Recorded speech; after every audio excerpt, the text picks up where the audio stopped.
What's up? This is Marge, and you're watching the Horror Corridor. I pull up on you in a black truck, but the purpose for my colors, so we bust. Bullet holes, they ain't for now. We watch yourself, so now we rock. Cause when we fucking, we gon' hit up every corner on your block. Keep on morning, we won't stop.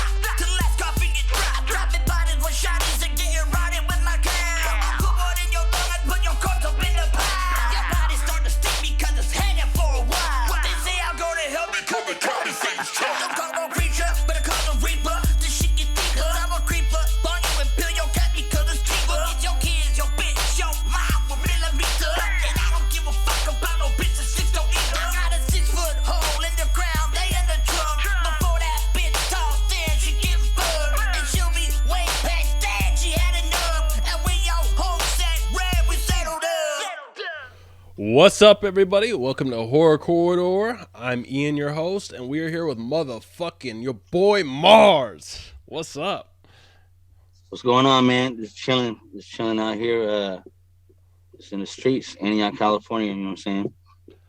Hell yeah, man.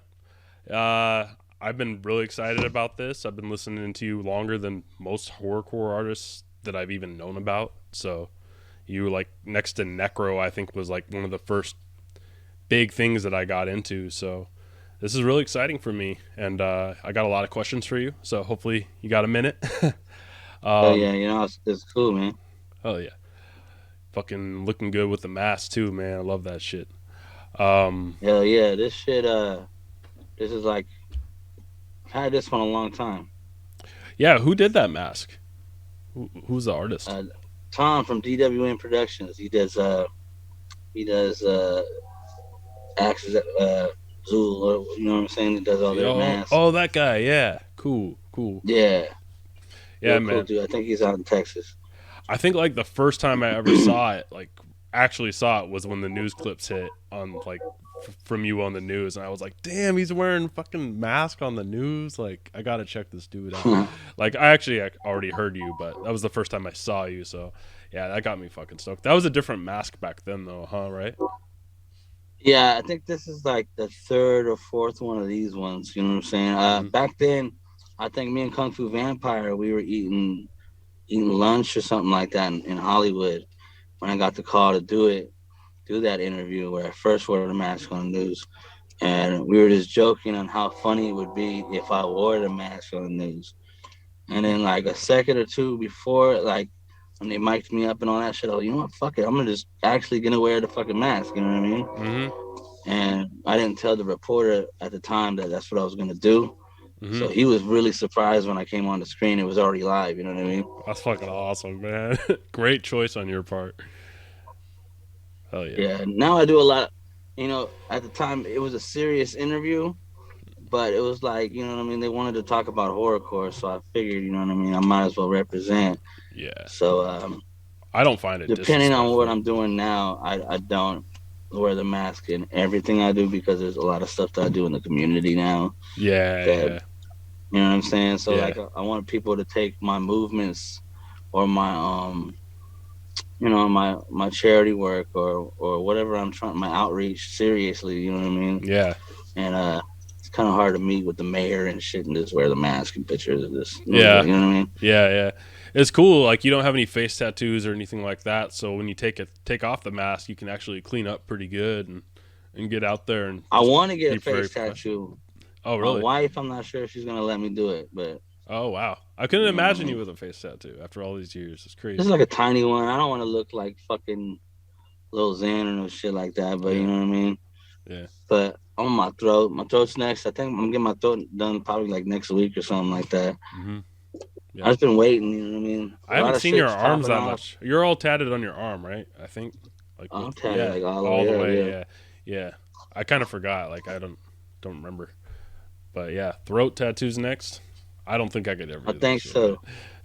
Man, my chest hurt. So yeah, chest was bad. I know that right in the sternum, right there, like right when. Oh yeah, this shit fucking hurts. You know what I'm saying? And you've been stabbed before too. I mean? So. Well, yeah, that didn't hurt. You know what I mean? This hurt. This shit hurt. Yeah. I didn't know I was stabbed for like fucking 2-3 hours. Yeah. I went home and I just got undressed and I was like, oh shit, I stabbed last night. Damn. That sucks. That I was was gonna go to crazy, sleep, but I man. was like, ah, That was crazy. yeah, I I didn't was even like, know. I saw you in the hospital that one morning, and I was like, oh the fuck, what happened? But you like, kind of had a look on your face, like just chill. But I think Yeah, you got didn't to look real Damian stuff. Quinn get stabbed like the same year too? Like I remember seeing a picture of him up in the hospital with a stab too, but I can't really remember when Yeah, that was. I think too. I think when people, I mean, I don't know, man. Like, I don't drink or do drugs or anything like that no more. So it's like, and it's still kind of a new thing for me. Mm-hmm. But I guess if I got stabbed now, I would know if I got stabbed it would probably hurt. But back then, Yeah, I was no, I didn't even remember getting stabbed, so it didn't word. hurt. You know what I mean? Wasn't that like after a award show or something? Like I feel like. Yeah, but it didn't really have anything to do with the award show. At the time, I was sponsored by a whiskey company, Mm, and I used to be able to go to the whiskey factory and pick up. They had a pallet in a storage container just for me to come pick up shit. Like I had my own pallet of whiskey, and that's fucking crazy. You know what I mean? But like, yeah. uh, I bring just a box, and a box had like 6 Gold Bar.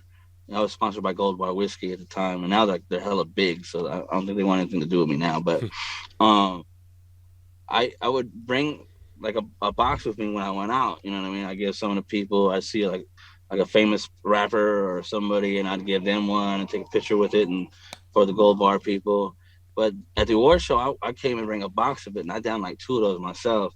So like I Shit. won. I think it was either album of the year or single of the year or something like that, and we celebrated. And fuck, man, like it went hard, and so like that whiskey company was actually not a good idea. So somebody like me shouldn't be sponsored by somebody like that. You know what I mean? Yeah, But yeah. and alcohol, man, it gets me in a lot of trouble. I'm not the same person when I drink. Mm-hmm. So it's like I'm glad that it happened that way, and I got all this dumb shit that I've done or happened to me. You know what I mean? It's a big learning experience about myself because you know what I mean. Like a lot of the time I wake up and I won't know what happened. I won't know what I did. And I'm a different person when I wake up than I was the night before. So like the drunk me would get me in trouble.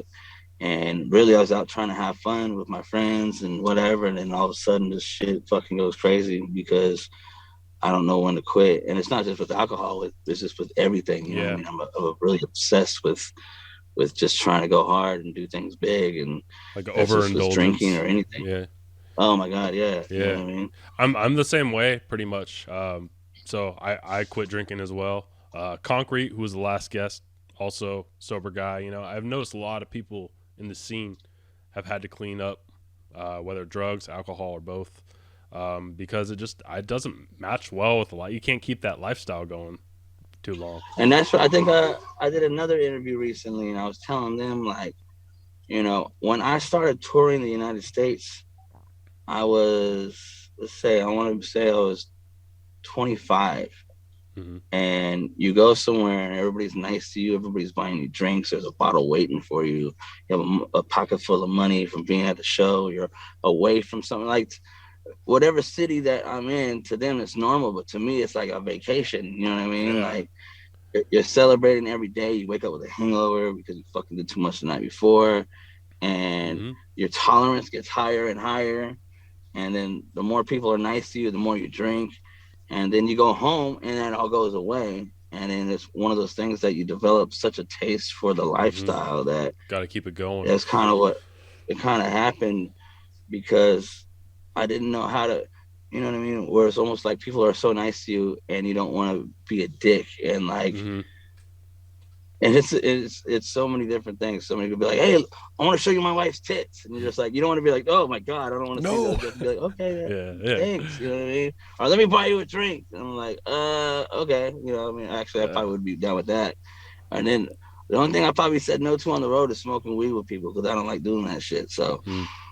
it was it was just man when you get to be a normal person and you get home and you're just with your family and you're with your like normal friends, you're still trying to be like woo and like party it up, you know what I mean? Yeah. And Yeah. it became something that I couldn't walk away from once tour was over. And I've been sober a long time before in between because I knew that like it was just leading to bad shit, and then sometimes you get depressed and that's your answer for everything. And you know what I mean. I just as you get older, and I think that's why you notice a lot of people in the scene that have been around for a long time. They notice that it just doesn't mix well anymore. You know what I mean? Yeah, and you look at their careers too, like before and after, and the amount of stuff that they're putting out, like after the sobriety, is just it's way different. It's just people are just a lot more productive. I feel like, and I know because I used to drink a lot too, and I didn't do shit when I was drinking. It just eats up time, eats up days. But Yeah, you're with me, I think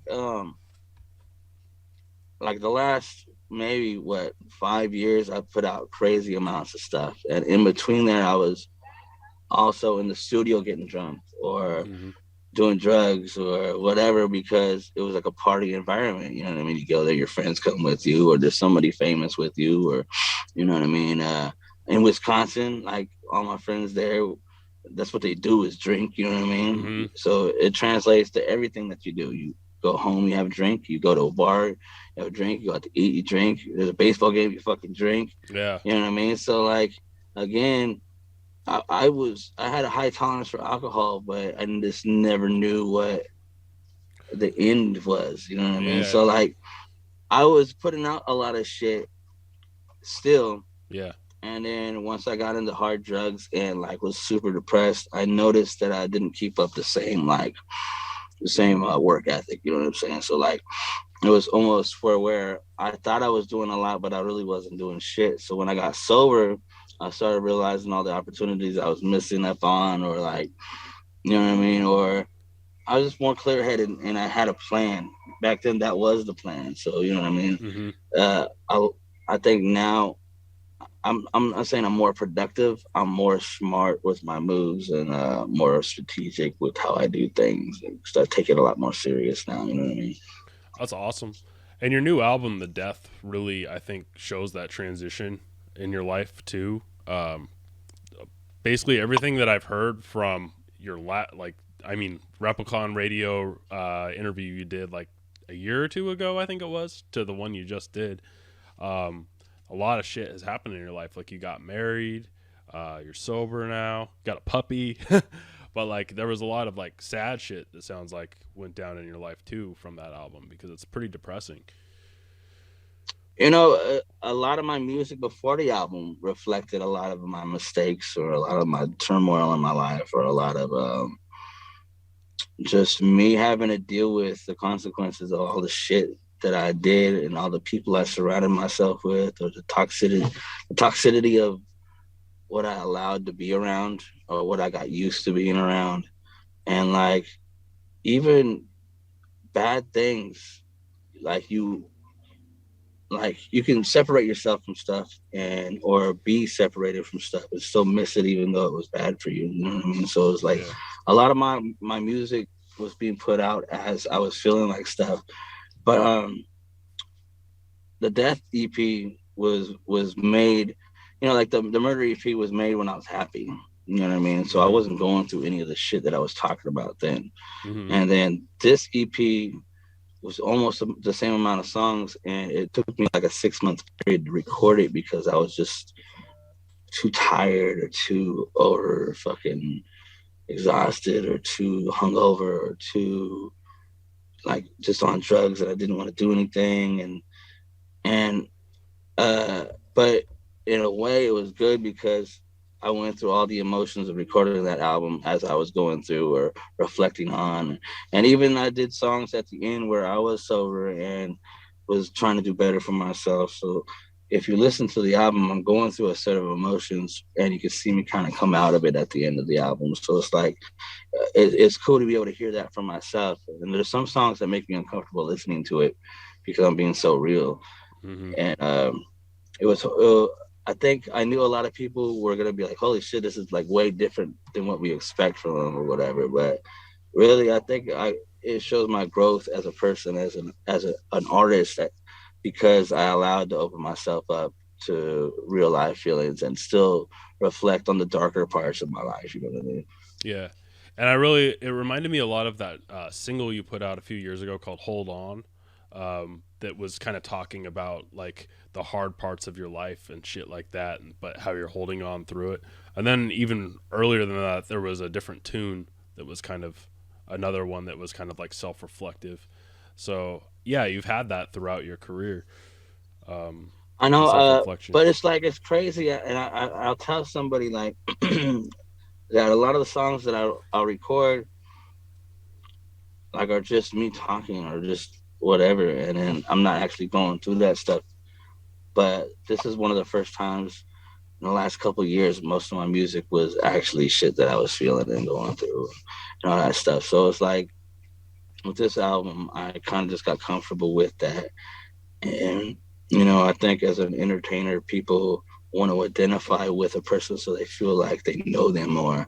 Mm-hmm. So, and this is probably the biggest body of work that you can listen to it and hear a lot of stuff that I don't tell people in my life, but I told everybody else, you know what I mean, in the music. So there's a lot of people close to me that didn't know what I was going through.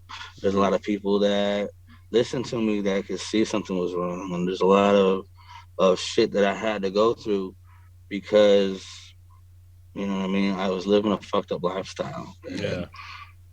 and I think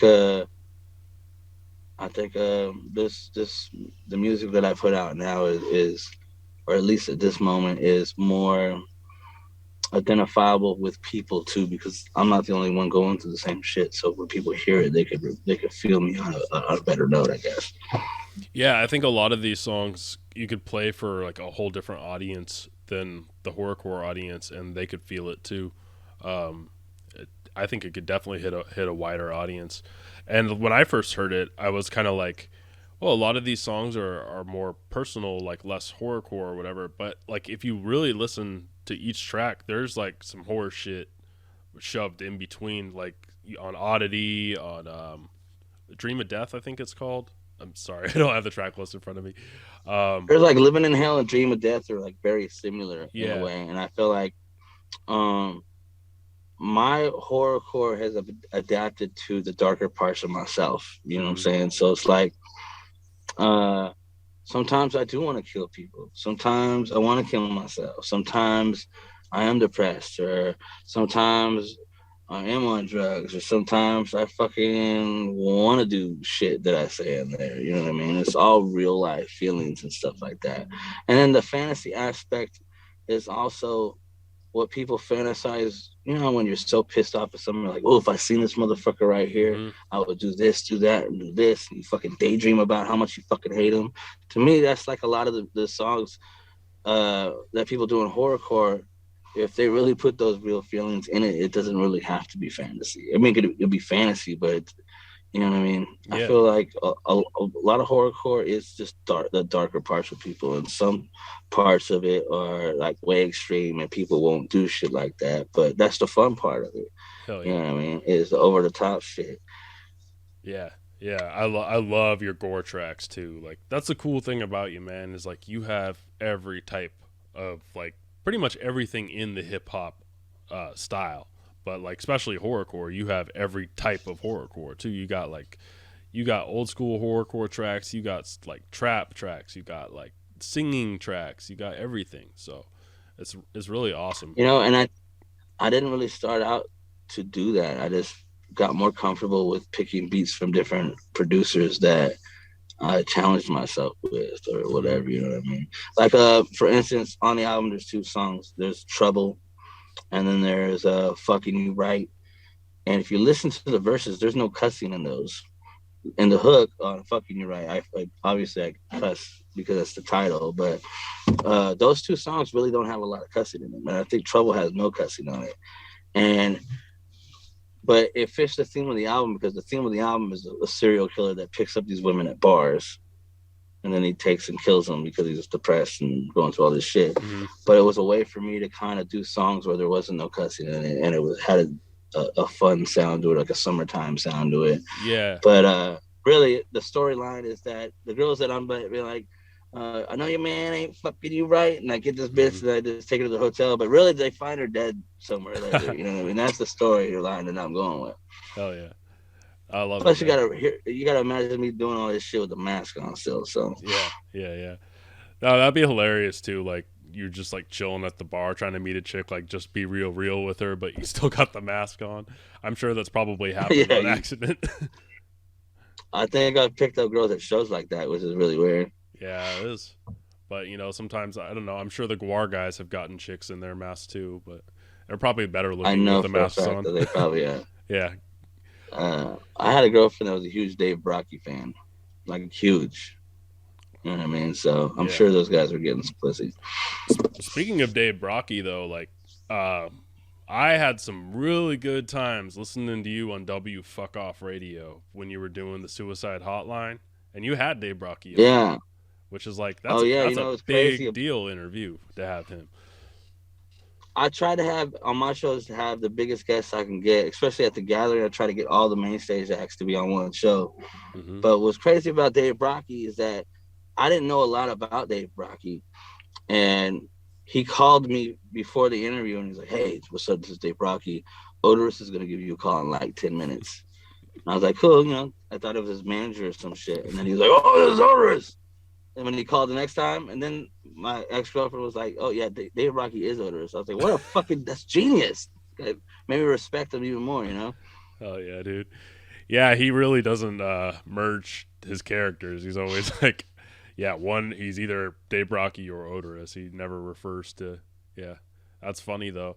Yeah, that was cool. And you had Elvira on there. I'm trying to remember some of the other ones, but it was just like, I've had Pauly Shore on there. Yeah. I've had Brian Posehn, I believe, was on there. Yeah. Bunch of cool people, man. And I would love to do it again. And I have an opportunity right now in Pittsburgh, California. There's a big studio that I work out of called The Factory, and it has many different rooms and infinity walls and podcast stations. I can do it, but I was always very particular about how I did my show. I wanted to make it sure it was very well edited and clean. I didn't like to do it live. Mm-hmm. But it took me like a week to do one show. You know what I mean? That's cool. So you did lots of research and stuff first, or did you like? Nah. What was like? I just waited a week for like four different artists. Say like I had Cottonmouth Kings, Project Born, whoever the fuck else was on main stage. And to get all them people to call me like at one time for one show was impossible. So I'd get one guy at the last minute. You know what I mean? Yeah. So it was almost like putting together a freaking track or something with a bunch of features. It was very frustrating. Yeah. But all the other W Fuck Off shows were done live. You know what I mean? So Violent J's Witching Hour, he would just do it straight through, and then but they had their the little spot at their office and stuff where they would just sit down and do it and then leave. But I was like, well, they didn't have any guests and they didn't really have one subject to talk about. I wanted to have like where it was enjoyably listening to it and it was packed full of cool shit. Mm-hmm. And I was trying to make a big impression on not only them because they allowed me to have the show, you know what I mean? I wanted to let them know, like, I'm gonna school this shit. If you gave it to me, I'm doing it like dope. You know what I mean? Mm-hmm. And then I wanted people who weren't a fan of mine still be a fan of the show. You know what I'm saying? Yeah. No, it was great, and you were really funny on it too. Like I just remember, like one time you got pissed at your equipment, and you like threw a cup of something, and you're like, "Oh shit, I shouldn't have done that." Like you spilled some shit or something. And I was just like laughing my ass off.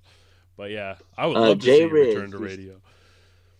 I would like to do it too.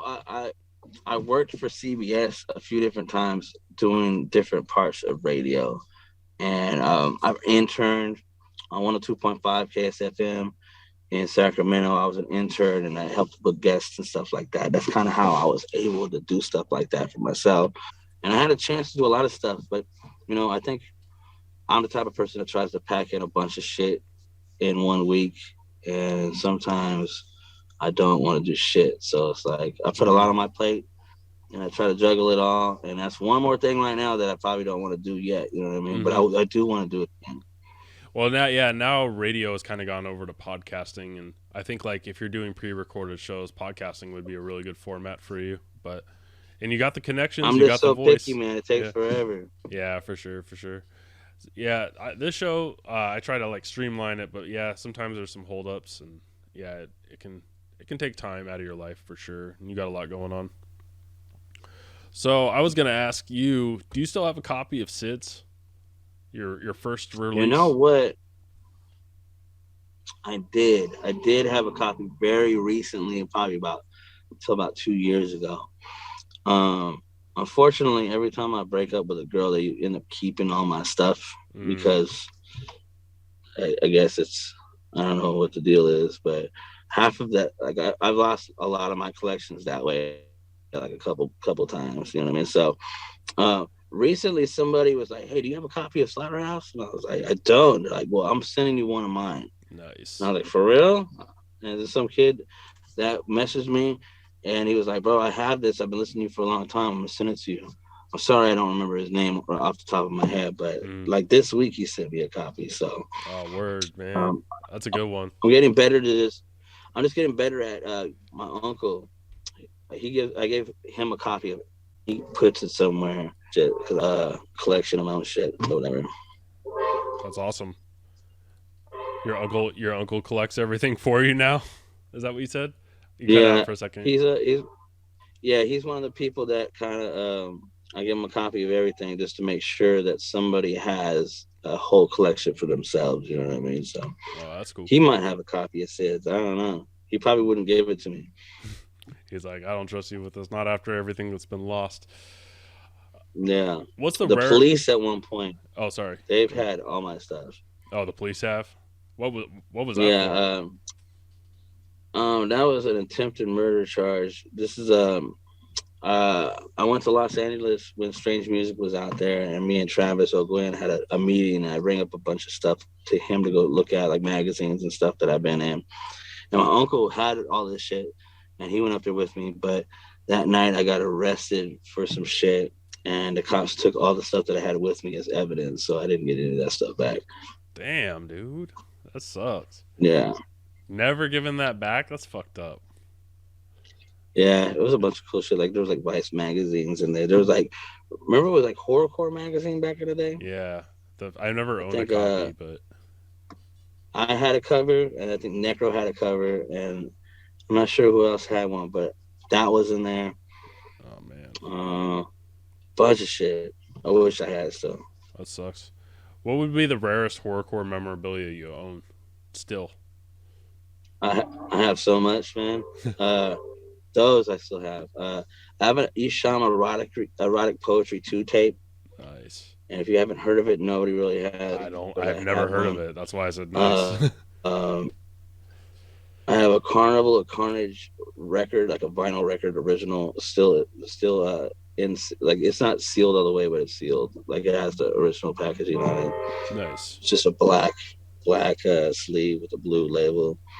Um, I have a whole bunch of ICP stuff, man. You know what I mean?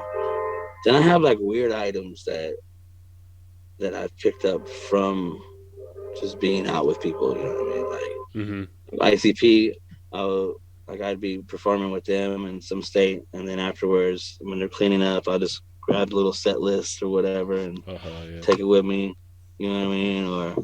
Or one time, they accidentally put me in their dressing room, and they gave me all their like cereals and batteries and snacks. And I was like, damn, this venue's the shit. They hooked us up fat. You know what I mean? Damn. And then That's they're like, cool. oh my god, we actually put these in the wrong room. But so I took the dressing room sign with me. You know what I mean? Just stuff like that, man. I have a lot of like cool old stuff. You know what I mean? I have like symbols, autographed from the whole tour with Kung Fu Vampire, mm-hmm. and just stuff like that, man. You know what I mean? A Hell lot of yeah. my old stuff too. Like if I have stuff right now, like it's from recent shit, but I try to like collect cool stuff. You know what I mean? So Mm-hmm. just so my kids could have it later. Does your kid? I forgot. Your kid's been on a track or two, but has he ever rapped? Like, is he gonna rap, or is he into rapping, or um, Young Mars? Man, my son, I have 3 kids. Oh, 3 kids. Baby Sorry. Mars. He's on that song Bedtime Stories. Uh huh. Say it again. Oh yeah, he's on bedtime stories. Um, he wants to make beats and stuff like that, but right now he's in the girls. Like he's dating a girl, he's going to prom and Mm-hmm. shit like that. You know what I mean? So um, I'm just gonna let him figure it out. You know what I mean? If he wants help doing anything he wants to do, I'm down to help him. But I always bring him acting jobs. You know what I mean? Like Mm-hmm. Gorilla Voltage knew to call me to have him on in their video or Kung Fu Vampire. Like, yo, I need to use your son, and he's open to doing stuff like that. So That's dope. I'm hoping that he developed that more. You know what I mean? Is he into dark stuff like you were at that age, or is he more kind of more into the mainstream kind of style? I don't even know if I was really into any dark stuff other than music, but it's because me and my friends, even now, I was just out to eat with my friend Danny, and my wife is like, God, you guys are fucking sick bastards. But because we think funny, we just think over the top shit's funny. You know what I mean? Yeah, So yeah. like, and me and my son kind of have a relationship where we have the same sense of humor, and his friends have the same sense of humor. So it's like, you know what I mean? Mm-hmm. Like we just think stupid shit's funny. You know what I mean? Yeah. Seems like that's kind of with the mentality back when you and J Riz were putting out your first few albums. Sold Out by J Riz, and then I guess Sid's would have been your first. But did you do Mad Insanity stuff with him before Sid's, or? He put out the Arrival, Oh yeah. Fuck Life, Sold Out, and around Sold Out time, I think Sid's was coming out Mm-hmm. because he set everything up first. You know what I mean?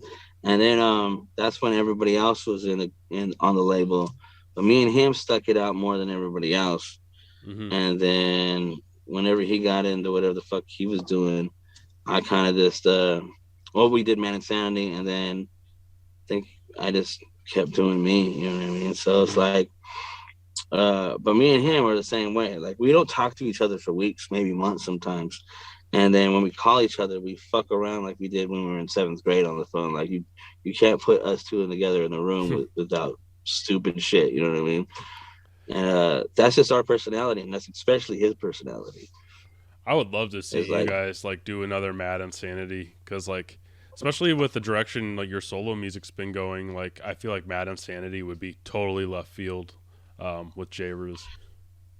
yeah, he goes to church and he's into God and stuff now, Oh which is wow. super cool. And like, congratulations to him. And it's funny because it's J Riz the Antichrist was his name. You know what I mean? I forgot And about his now moniker. he's yeah. So like, but I'm telling him like fuck that. Like you can still make music. Let's do an album or something. He's like, I would love to, but my faith. And I was like, you can still do it. Like, you know what I mean? So, but what if somebody finds out? I was like, so what? You know what I mean? Do it anyways. It's not about his But faith, it's about the peer pressure from his church probably. Like doesn't want people finding I'm out trying about to it. peer pressure him into doing it a little bit more, I Yeah. guess. But you Well, know what I you mean? guys could When do he's something kind of ready, we'll serious. make it. Like you could do something like more on No, the no, we serious can't. side. Not me and him. Well, I yeah, think you still got that sense of me and him humor, huh? can't do anything serious together. You know what I Yeah, mean? yeah, yeah. But but I think it'll happen. He hit me a couple weeks back, maybe a month or so back, and he's like, "We should just fucking do it. Fuck it, I'll do it." You know what I mean? Mm-hmm. Yeah, he lives where Kung Fu Vampire lives in San Jose. Sorry, I live in the hood, and every time around this time we have a fireworks show, but it's not official. There's some crackhead over there that keeps lighting fireworks. Wow, But um, it's all good though. yeah, who the fuck is this? But yeah, some lady just walked by me jogging and looked into the car and was like, "What the fuck?" Because you got your light on too, so people can see And that my shit. mask, yeah, yeah. Yeah. Hey, what's going on there? Want to buy some drugs? But I some drug, yeah. She looked like she was either on her way to get drugs or something. I don't know. I don't know if she was jogging or just hurting. Yep. But yeah, me and Jay Riz will probably end up doing something. We'll see. Cool. I'd love to hear it. Yeah. Last thing I remember you guys doing was like Kill a Holiday or something like Killer Holiday or something like that. It was like you guys had. Yeah, Killer's Holiday. We did that for W Fuck Off Radio. Yeah, that's what it was. And then yeah, you had a I lot think of. that might be on B sides. Yeah, it was. It was. And there was a lot of cool tracks that were exclusively on W Fuck Off Radio that like I can't find anywhere. Like you did, like you threw some songs on there, like what was the ones you were doing with like the chick from American Idol? They were like parody songs and shit. Oh yeah, like a few of those made it, but there were like some parody songs that. Did I ever say that she was from American Idol? Or you just figured it out? Because I think that's why she called it Mystery Man House, because we didn't. She actually has a career doing like big ass shit, and she's like, I don't want people finding out that I make music about dicks and pussy. Yeah. Yeah, you did a Hell Nah, the Hell Nah song. Tech Nine introduced us, and she would come over and she could rap her ass off, and she would write the songs. I didn't write those songs; she wrote them, and she'd have the girl from American Idol come over, which her name is Lisa Lucider. She's on the Preacher of the Night song with me, and Tech and Twisted. Yeah. But they would write them and sing them, and I would put them on the show because they were so funny. You know what I mean? Mm-hmm. But they just did it to fuck around. That's the kind of people that I hang out with, is just people that think stupid, funny ass shit like that is just worth doing, you know? So do you still talk to Adr Levay? You were doing a lot with him for a while, with the Known Associates compilations and a lot of collabs. I see Adr every once in a while. I think I took my son to go see him the other day when we was in San Francisco. He calls me every once in a while, or I'll see him at a show, or you know what I mean. Me and Adr have known each other a long time. Matter of fact, he was the first. You know, him and Apartment 3 were the first people to take me to a real studio, and I met. You know, I'm on Empire Distribution, and they're like a major label now. But my first engineer that they took me to was the owner who owns Empire now, and now he's like multi-millionaire, fucking, you know what I mean? Like, I have my deal with them, so everything kind of came around full circle. But most of my San Francisco music hookups came from Adr and Gabe and Big Ant and everybody that was at Apartment 3 DNA. That's awesome. Yeah, they were a really great like camp or whatever you want to call it for a while, like Malice and Adr, and I found out about all that shit because of you. Like, I was listening to your music and I saw those collabs, and then I went down that rabbit hole of DNA Apartment 3. And it was a great label. Oh man, I loved it. You know, I've had a lot of great times with those guys. I've had a lot of crazy times with them. I talked to Malice the other day. You know, I tend to, if we're friends, we stay friends until you fuck something up. And everybody there is been a great friend. We had a lot of great times all over the country together, and even in San Francisco. You know what I mean? Adr is I consider him one of my best friends. He's fucking legendary. Some of the best wicked shit music ever. I grew up listening to him before I was friends with him. I'm just curious why more people don't know about him. You say 666, they think you're talking about 3 6 Mafia. You say Adr Levay, they think you're talking about Anton Levay, and it's like, no man, like you gotta check this shit out if you're into the wicked shit. It's so good. Yeah, that Walking Assassin song and the Gravedigger song was like a huge thing between me and my friends. We would listen to it on the way to school and shit. And it wasn't until years and years later that I met him and got a copy for myself. You know what I mean? Like, and he was seeking me out, and he didn't know that the whole time I've been looking for that tape for years. You know, damn. I think I might have been on the re-release of that tape. That's how crazy that shit full circle is. You know what I mean? That's fucking awesome, man. Is he still doing? I mean, he's supposed to be on the show, but it keeps. I don't know what's going on, man. Like, I'll message him and he'll say I'm down, and then I won't hear from him for like a couple weeks, and then he'll say, oh, I'm still down, but then I won't hear from him. So, but yeah, you just gotta stay on him, man. I will. He'll be on the show. I mean, he needs to get represented a little bit. Like, more people need to hear his name and hear his music. He's so underrated. I was also wondering, I don't really hear you talking about like violence against children, or like, because of course in SIDS a lot of that stuff was in there, and like then you have like random stuff like rip a baby out kind of shit like scattered throughout, but not much anymore. You know what it is? I think back then I was just a kid back then. You know what I mean? And we were listening to ICP and Eminem before anybody heard of Eminem.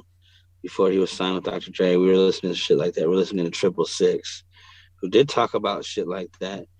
And Brother I was Lynch. listening to Esham and Gangsta Nip and Brother Lynch. And so we're like, oh shit, they're saying the craziest things in the world. Let's say the most craziest things in our stuff. Mm-hmm. And back then you don't really have a lot of life experience to compare it to anything, you know what I mean? So we were just saying crazy shit. But like if you listen to our Vice magazine interview before Vice was on TV, like we were just saying crazy, stupid shit because we were, you know what I mean? Yeah. But now, like I'm older, and street politics and jail and real life shit has molded and affected the way I think and talk. And there's just some things that are off limits that you don't really want to be attached to. I'm not above killing a baby on a song, but you know what I mean? It's gotta be a great line, you know what I mean? But it's just like, I don't know, there's just some things you stray away from now that you're older and you kind of, you know Yeah, what I like mean? you don't think you'll ever have a track fully dedicated to killing a baby or anything anymore, or do you think that could still be in the cards? I just say I feel like, I like when people could relate and feel me. But if I'm talking about shit like that, the only people that could relate to it are people that I wouldn't want to fucking relate to, I Yeah, guess. You know what I'm saying? I feel that. But at the same time, I loved listening to your old shit driving around, and I did relate to it, but I related to like the darkness of it. You know what I mean? Like how fucked up it was, and like how you're pushing a lot of boundaries and shit, Yeah, and like yeah, pushing yeah. back I against still have society and shit. that. Hmm. Or like, it's almost like when somebody's like, "Oh, God loves you," and I'm like, "Well, God loves you too, motherfucker. Fuck you too." It's like what I feel like you don't know what I believe in. You don't know what you know what I'm saying. And then Hmm. like people always were just, you need to change your life and go to God. And I was like, how the fuck do you know that I'm not already? You know what I'm saying? Like Hmm.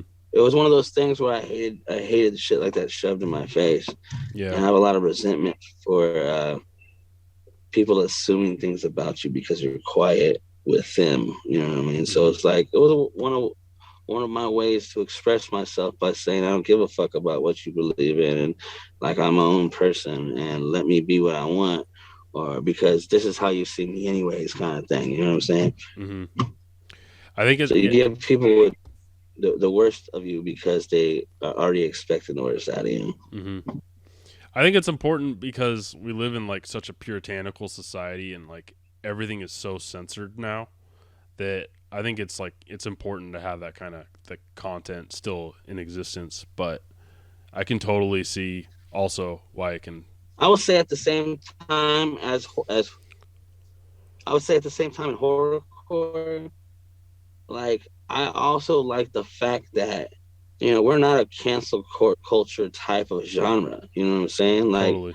we are known for saying the worst shit and with pushing boundaries, and then and then people like, let's say the dude, what's his name, that raps with Damian Quinn, the big dude. Oh, Bloody I forget his Ruckus. name now. Bloody Bloody Ruckus. Ruckus. Yeah. Bloody Ruckus chopped somebody's fucking finger off, and people were like, "Oh shit, what a fucking crazy ass." You know what I'm saying? And Hmm. then, Oh, he filmed somebody chop someone's like, finger off.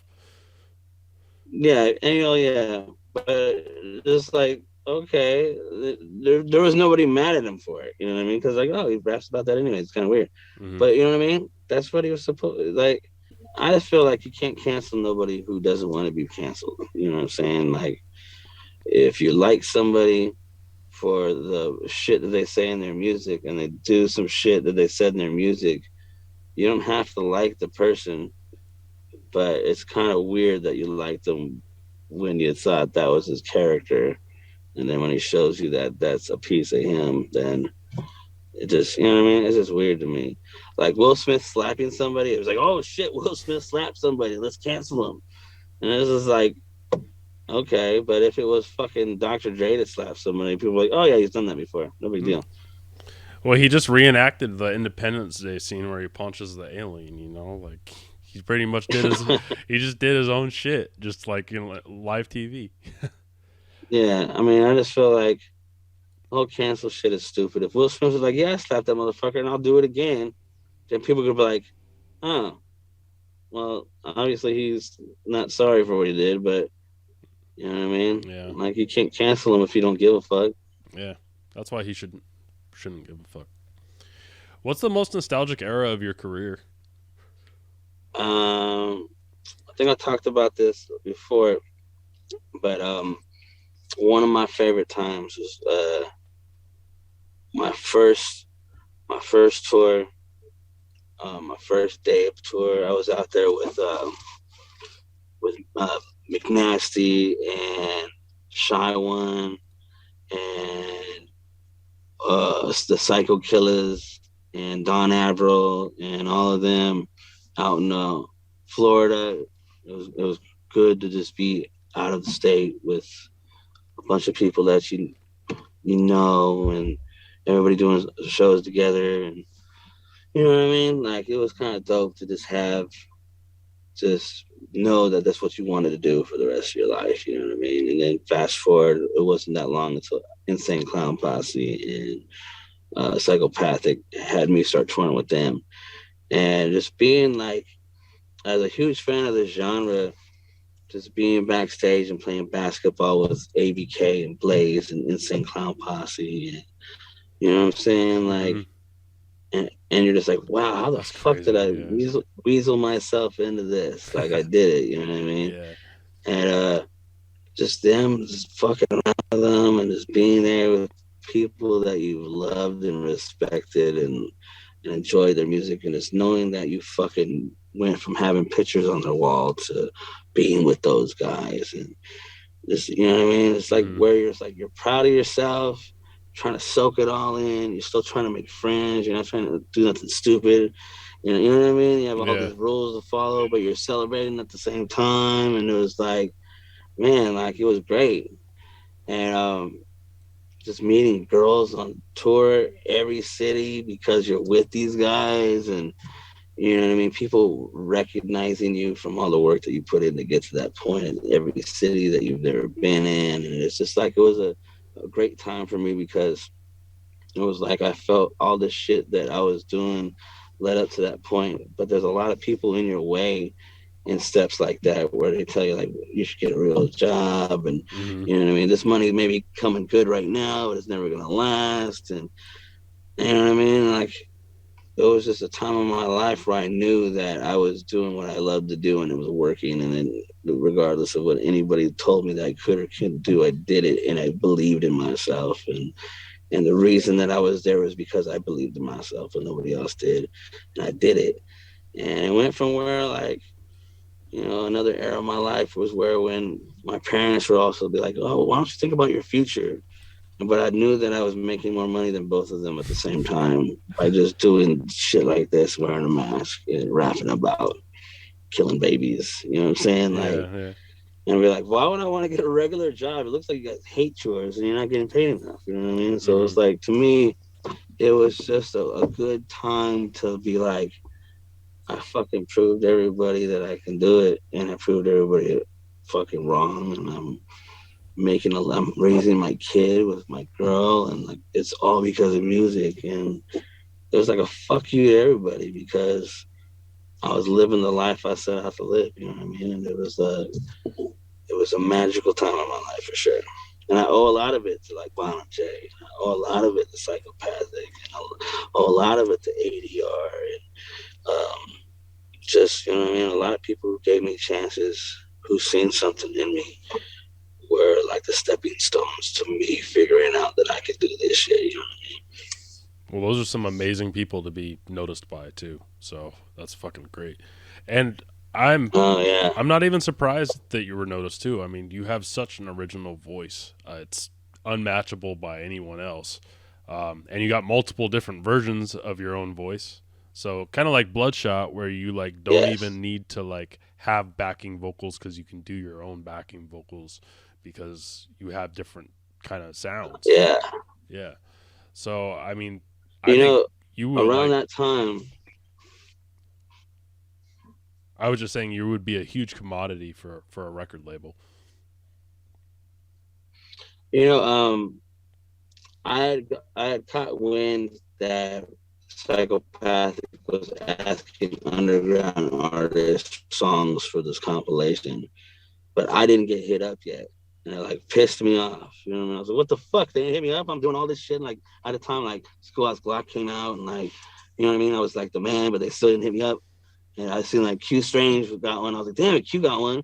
He got that call. And then Low Key got one. I was like, what the fuck, man? Low Key got one too. But I didn't get one. So I called Psychopathic. I was, what the fuck? And they're like, oh, we was going to ask you. We just ain't got around to it yet. But send us a song first. We want to hear a song. And I sent him Girlfriend off the Schoolhouse Glock. I don't know why that one, but I sent him that one. It's catchy. And everybody's like, why'd you send that one for? It's such like a, yeah. And I was like, it's catchy and it could kind of show what I could do with my voice. And they had me do the gathering, and then Violent J came up to me. And I was like, you're Mars, right? And I'm like, yeah. He's like, man, I love what you do with your voice.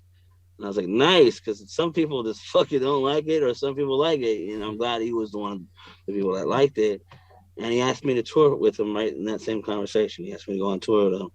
And he loved the fact that I got the dude from the I Got Five on it. And Mike Marshall. It was Mike Marshall, yeah. And like it was just crazy that to me that he was like, I'm a big fan of what you do. And I like what you do with your voice. And like you had one of my favorite songs. I think me and Jay Reno had his favorite songs on the album. Is what he told me. And personally, I liked Low Key's song a lot. You know what I mean? I'm a big fan of the Psycho Jesus song. The Psycho Jesus that song's hard, too. Man. But yeah, it's a perfect album. And like, you're the last track, right? Isn't Watching Me the last track? I don't remember, man. I think it's the last track. I don't remember. But like, yeah, it's just from front to back. It's such a great album. So, yeah, man. I think if I didn't believe in myself enough to make that phone call, maybe I wouldn't have got that call, is what I was trying to say. You know what I'm saying? And Mike Marshall on the track too, who was like one of your big influences growing up. I remember hearing you talk about Timex Social Club and all that. So that kind of comes together. At first, they got mad that I had him on the song. At first, it was like, hey, you can't have nobody else on the song. Like, who the fuck is this guy? I was like, that's Mike Marshall. We don't give a fuck who it is. And I was like, have you heard the song? Look at all these rumors surrounding you every day. And they're like, yeah. And I was like, well, that's him. They're like, Timex Social Club? I was like, yeah. And they're like, fresh. Fuck yeah. And then that's why I was like the only person to have a guest on my song. You know what I mean? Yeah, well, I guess now Mike Marshall is part of Juggalo history without even knowing. Yeah, he didn't understand at first. You know what's fucked up is that he did that song as a favor, but he didn't want to sign his fucking rights to it. Like, he did not want to sign over his rights, or he didn't want them to buy out the song from me. Like, he wouldn't do it. And I was like, well, so I just signed it for him and sent it in anyways, and they paid me for it. Nice. Because there was no fucking way that I wasn't going to let that song be on the album. You know what I mean? Yeah. And he was a dick about it. He was like hella mean, like, fuck that, Mars, you know what I'm saying? Like, then you don't have my permission to put it on the song. And I was like, all right, well, I'm just going to fucking sign your name for you then, motherfucker. You know what I mean? And a couple of years later, he's like, what's up, Mars? When can we go on tour? Because he's seen that I was on tour now. He's doing it. So he's like, oh, you should bring me out. And I'm like, you know. Not after that. All right. Yeah, because you never know when some shit could just blow up again, you know? I just don't. Plus, I don't want to bring nobody on tour with me that ain't. You're supposed to, on stage, you're supposed to have an unspoken conversation because people know you as good as you know yourself.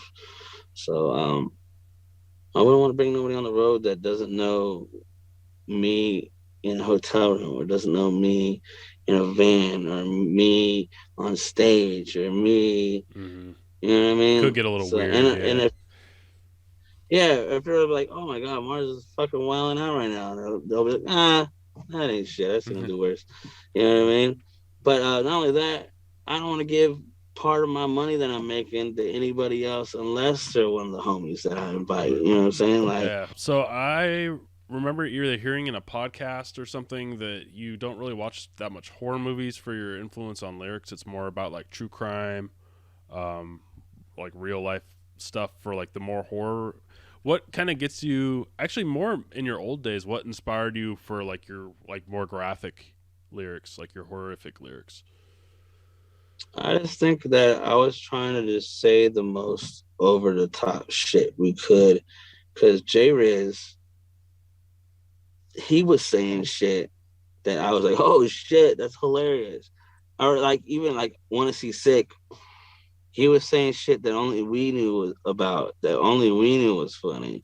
Like he says, like, I'm down to fuck any hoe, even that greasy ass slut Mars banged in Mexico. Like nobody knows what that bitch looked like I banged in Mexico, but he does, and that's hilarious because we both know how disgusting that bitch was. But nobody else could only imagine. You know what I'm saying? Like, so like we were trying to just gross each other out, or just, you know what I'm saying? Like outshine each other's funniness, or we were just using J Riz gets shit. higher than Mars's cholesterol or something like I that. think he said Big Pun's cholesterol level. Oh No, yeah, that. I don't know why I I thought think he the said only that. reason I know that now is because you sent me the song so I could hear it. I listened to it again. Yeah, J Riz and me and him, we just fuck around so much and talk shit about each other to each other, or just say gross shit just to make other people uncomfortable. And I think that's the kind of people that I surround myself with today. Is like, my boy, like I said, I just went out to dinner with my boy Danny, Money Man Dan. You might have heard him on some shit. And we just say, like, we'll call each other, and the first words out of our mouths, like today he called me and was like, and I don't know why. I was like, what happened to your dick?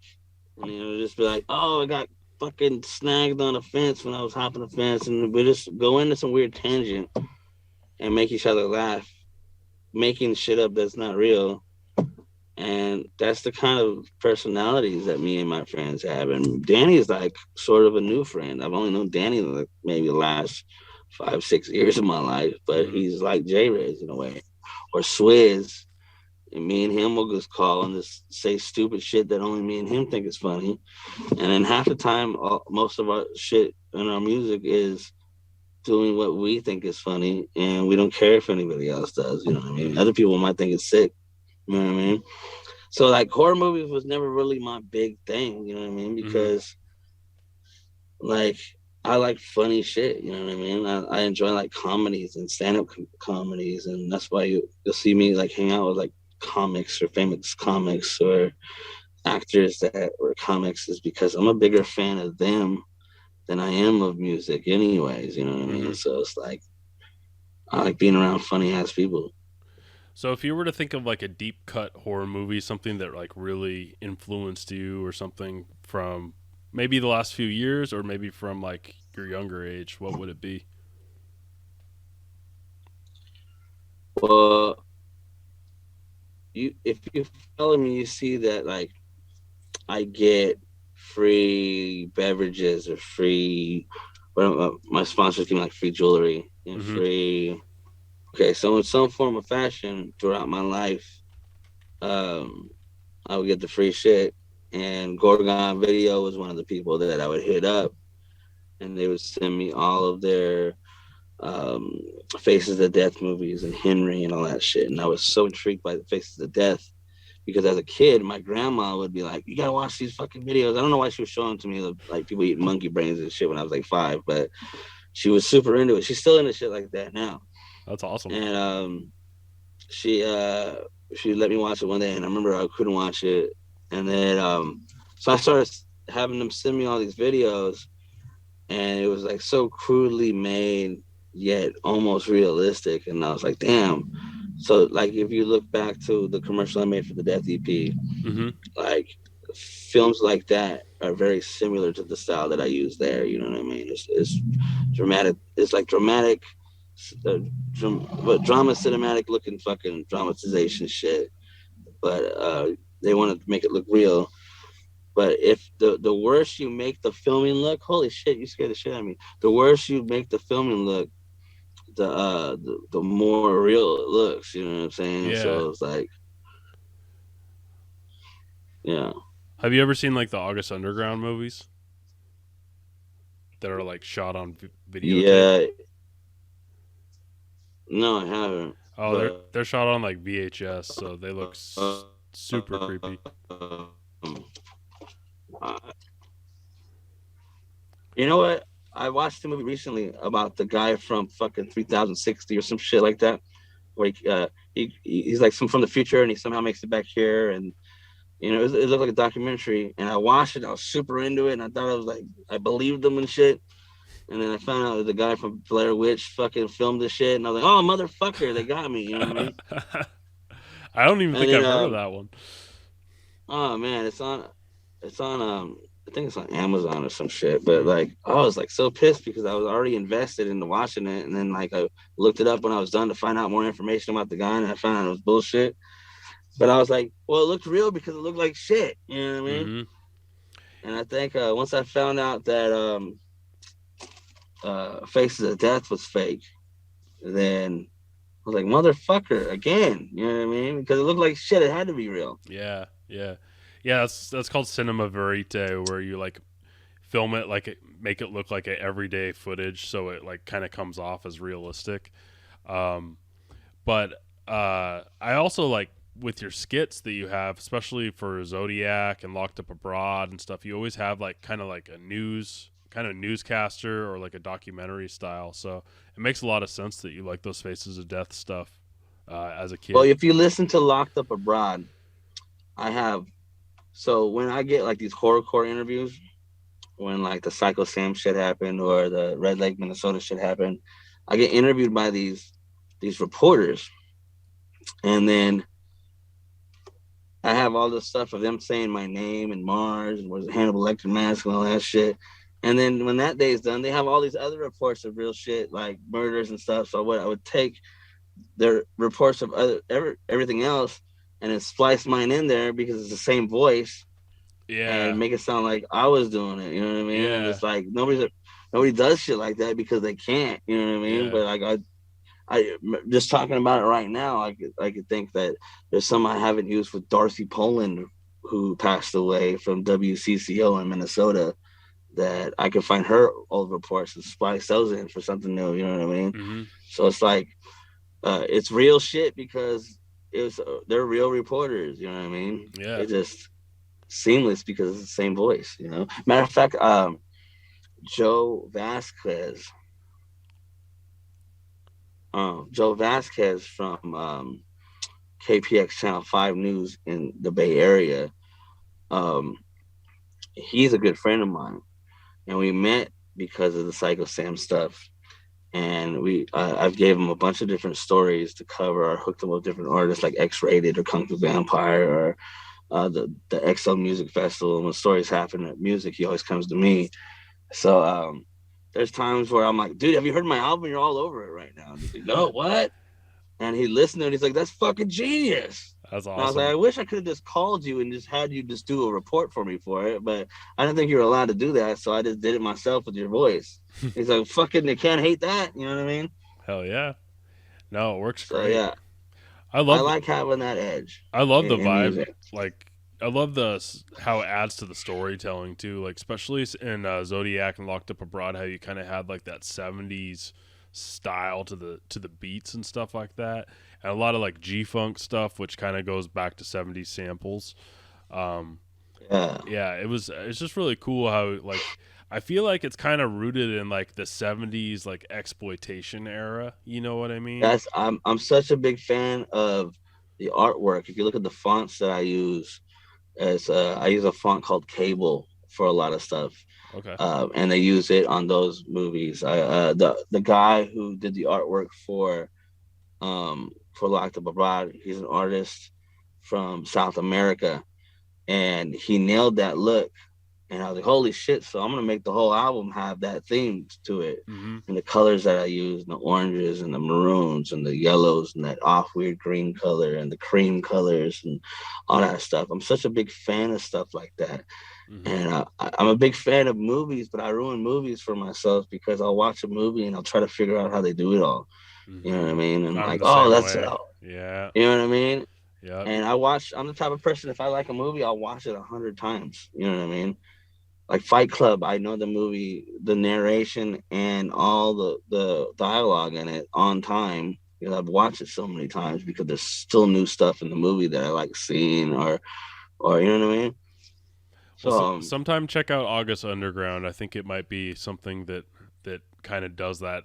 Looks so real that it's hard to. There's three of them. They're all an hour long, but they're just basically fake. I've heard of it, and it's recognizable to me because the Sutter Kane used the Yeah, titles before. yeah. So it's the second one, Mortem, is like the grossest movie ever made, and then the third one is up there, but it's got a home invasion scene with like where the dude's like literally like raping the mom next to the Christmas tree, and then like a little kid runs downstairs and they suffocate the kid with the Christmas presents, and like it's like all one single shot on VHS, and it's like so It's realistic. crazy is that that's what the kind of shit we were having our music be without seeing shit like that. You know what I mean? Yeah, exactly, and that's why I love horrorcore is because it takes me to the types of movies that I love too.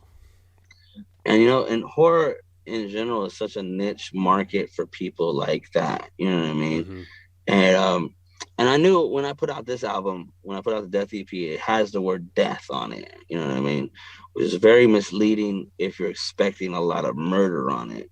Mm-hmm. But really, it was talking about like my own death and a lot of Yeah. uh, other elements of death. There's revenge in there, and there's saying that people won't do some shit. You know what I mean? They're saying that shit out of anger, but there wasn't a lot of fantasy murder on it because I talked about other elements that people don't talk about usually in the genre.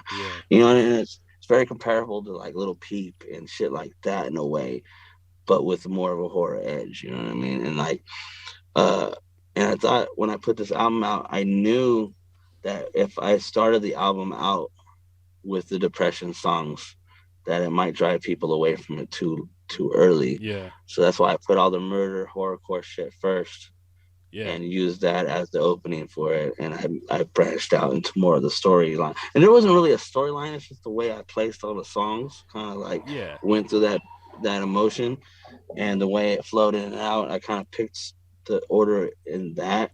It was But like an if you listen to outline, it as kind of like you had an outline. yeah, Yeah. yeah, kind of, but subconsciously I might have done that because when I was recording it, they were all random pretty much. Yeah. You know what I mean? The last song that I recorded for it was Trouble, and the song before that I recorded was Fucking You Right. Mm-hmm. And Fucking You Right I just did because I was waiting for the songs to be mixed. And Bane heard it and he's like, holy shit, it's a good song.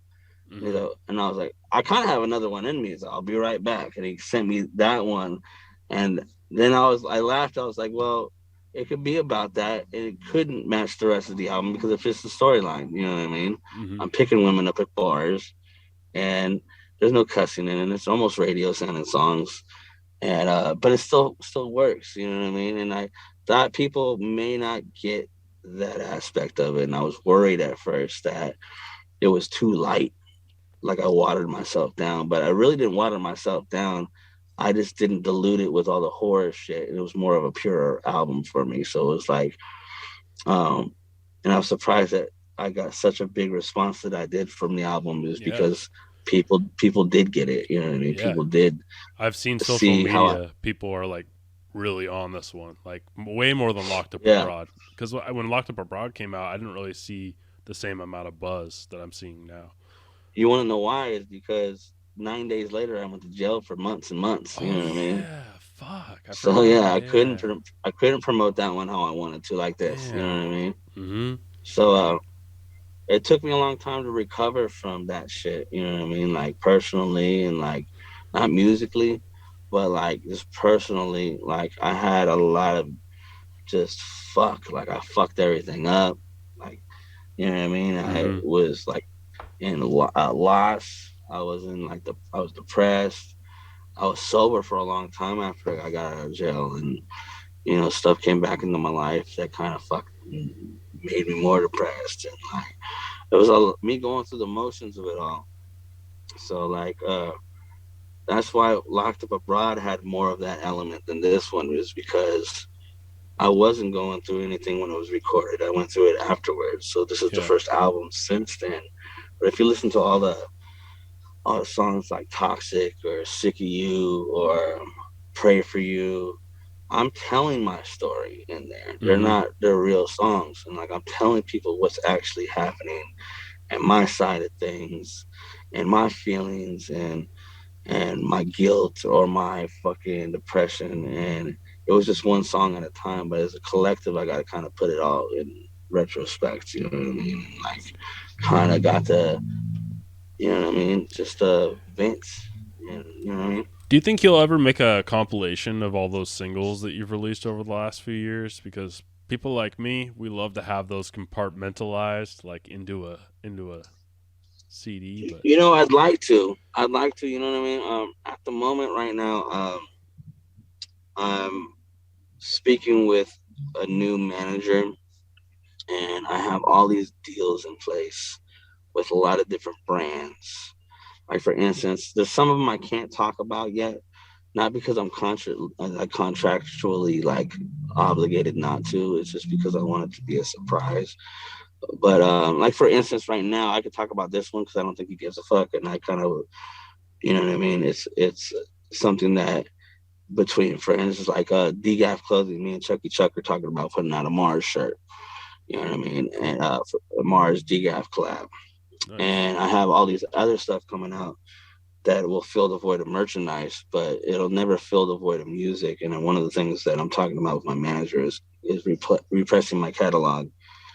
And and I know people want some of these singles on as a collective too. But what I would like to do, in the vein of say like Insane Clown Posse's Mutilation mix, is pick my favorite songs that Mm-hmm. I feel best represent me out of the singles and put them a mix together.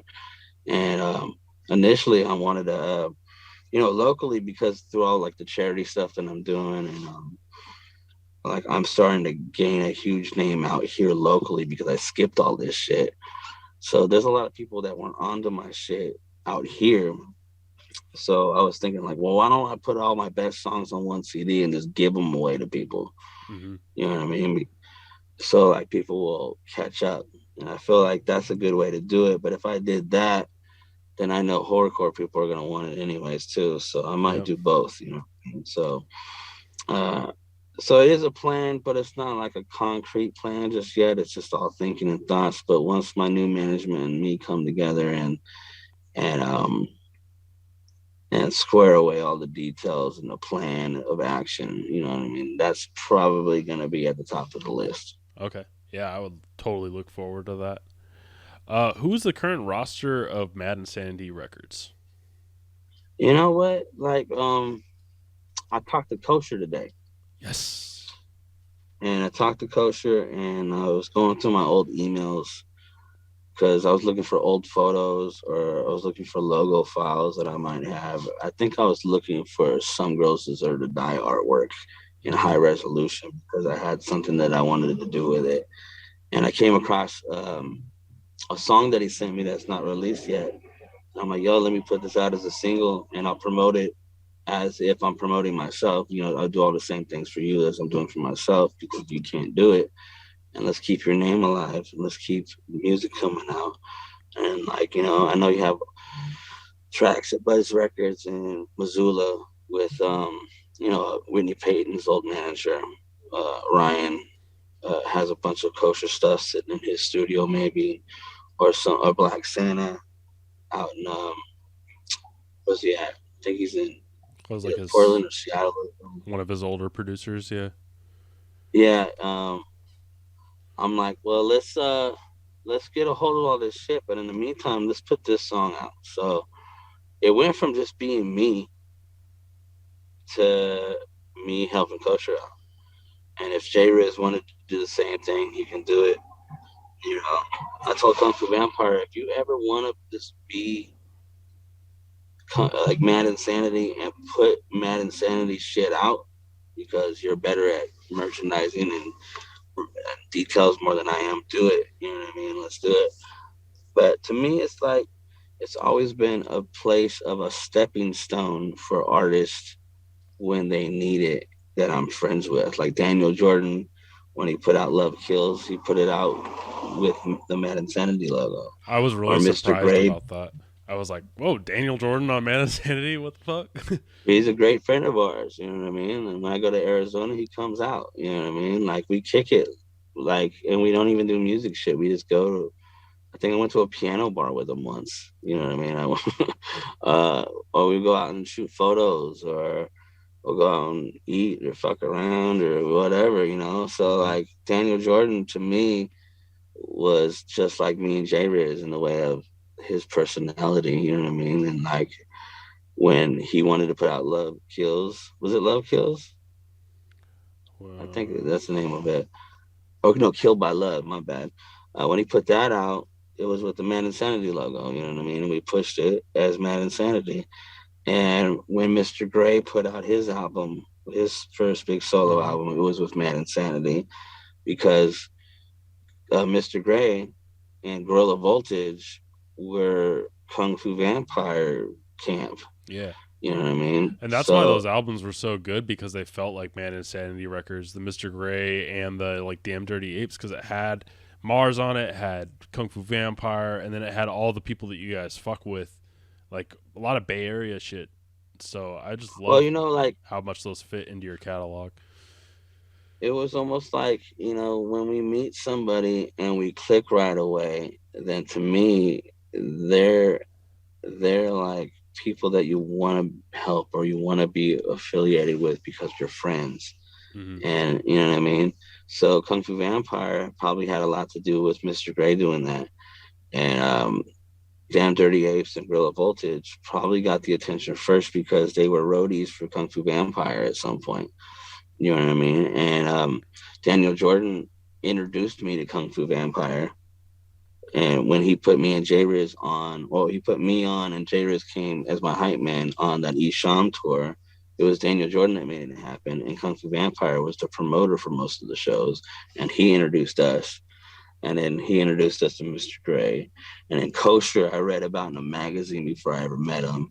And I forget how we became hooked up, but he fit our personality so good Mm-hmm. that like he's fucking hilarious. I love hanging out with Kosher. Like we're so fucking stupid together that it just works. And it's the same way as Daniel, and we could be ourselves around these people. And Kung Fu Vampire and I are so similar as people, but have different personalities at the same time. So that element always worked.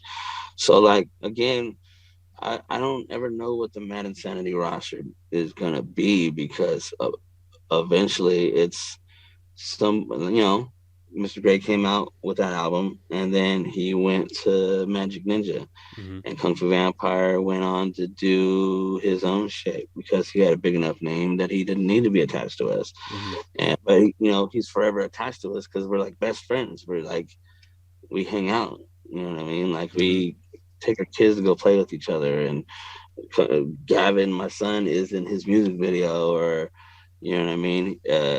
He was gonna be the guy that married me and my wife. You know what I mean? Like it's that kind of family that we see in it that we're just there for that kind of opportunity. Like when me and Swizz met, we did an album with each other, and it came out of Insanity, and like. Me and Swizz have a new song in the tank right now that'll come out on Mad Insanity. And it's never planned. It just comes organically. So I can never tell you what the roster is other than myself will always be that. Mm-hmm. And if you see a project comes out and that label logo is not on there, then something's not right with it completely because it didn't get my stamp of approval fully. You know what I mean? So like, if that's not on there, then be wary of it or have some questions to ask because you know what I mean. I will always be Mad Insanity, no matter what label I'm on or what friends that you see me fucking with. I do a lot of my own stuff, my own marketing. And it's always Mad Insanity is in the name I do it with. So it could be Kosher, it could be Kung Fu Vampire, it could be Mr. Gray, it could be anybody that I'm friends with because you know what I mean. Like if you family, you family. You know what I'm saying? Like even Force 5 Records, Donnie or the DRP was my booking guy. Like we did tours together and he would book everything and he'd booked me tours. And it only made sense for when Force 5 came that I'd be with my friend. Rick Dog was did a lot of my merch and a lot of my drops, and he helped put out the Zodiac. And so, in a way, these guys were involved with Mad Insanity before they were Force Five, or before I went with Force Five, just because we were friends. You know what I mean? So it's like, um, it just happens organically like that, and I that's the way I like to keep it. You know what I'm saying? Is that I like to do music with my friends and people who I get along with and have the same kind of personality or the same kind of drive or whatever. Hell yeah, man. Um, did Kosher? Do you know when Kosher gets out of jail? 2029. Damn, I did not know it was that long. Yeah, he really fucked up. Man, that But you sucks. know what, man? I'll say this about Kosher because I talk to him often. You know what I mean? And it it's not necessarily a bad thing because he's healthy and he's thinking clearly, and everything else in his life that he's been trying to struggle to put together, it came together, and now he just has to wait it out. You know what I'm saying? And build himself up mentally and physically, and study and be hungry. And it's not necessarily a bad thing because now he comes out of jail or prison or whatever with a new mentality and a new hunger and experiences to talk about for a lifetime. You know what I mean?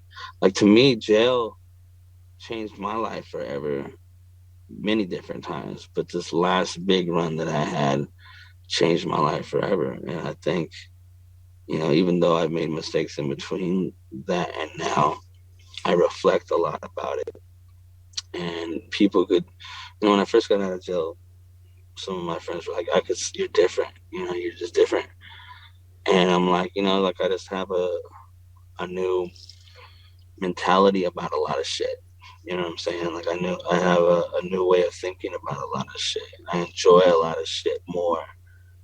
And this guy has that for years, not months. You know what I'm saying? Yeah. So he sees it in himself. And if you listen to his verse on the album, he mentions that, that it's a blessing in disguise that he Mm-hmm. is getting this experience because it's changing himself. You know what I mean? It And if you was talk to him, it was a new side of Kosher, like that phone call rap that he did on your album on the death. It was like felt like a brand new Kosher, like. But then and he I'm the kind of type of goes into the person. old shit at the end of the verse. He kind of goes back into his old Yeah. style. Well, I'm the type of person that culture, was there for me in a time of my life where I needed to get away, and I needed to be refreshed, or I needed a moment to just get away from where I was at. He flew me out to Las Vegas once, and I was going through some shit. And then we went back to Montana. I stayed with him for a month out there, and we partied, and he took me to the studios. And then I was like, all right, I'm all partied out. I need to go home. And I got sober from that point on for months and months and months. And I was on my shit, you know what I'm saying? And like, uh, I will never forget stuff like that. You know what I mean? So for me to keep his name alive, it means a lot to me personally because I owe him that as a friend. And I think I'm just that. I've always been that way. My homeboy Big Rich, I got him tatted on my arm. You know what I'm saying? He passed away, and I would say his name in my music when he was alive, and on this album and any album that you hear, there's references to him or his name. Is I keep it alive because he was a big part of my life. You know what I mean? So like, same with J Riz. Me and J Riz may not speak for months because we have different lives, but most of my artwork, you can find a Easter egg of J Riz in it or something. You know what I mean? He's Mm-hmm. in there somewhere. It may be hard to spot, but he's in there. You know what I mean? Because that's the type of people that if if I love you, then I'll forever love you. You know what I'm saying? So like, I keep your name going, whether you keeping it going or not. So kosher to me is like, I'm there for him. You know what I mean? I pick up the phone when he calls.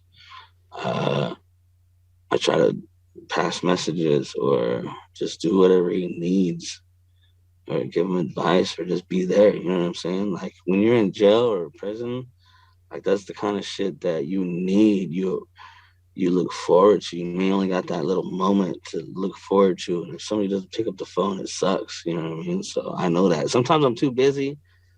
One time he called me and I was scrolling when he called me, and when it came up, I scrolled and it declined the call, and I was like, oh, like I fucked up.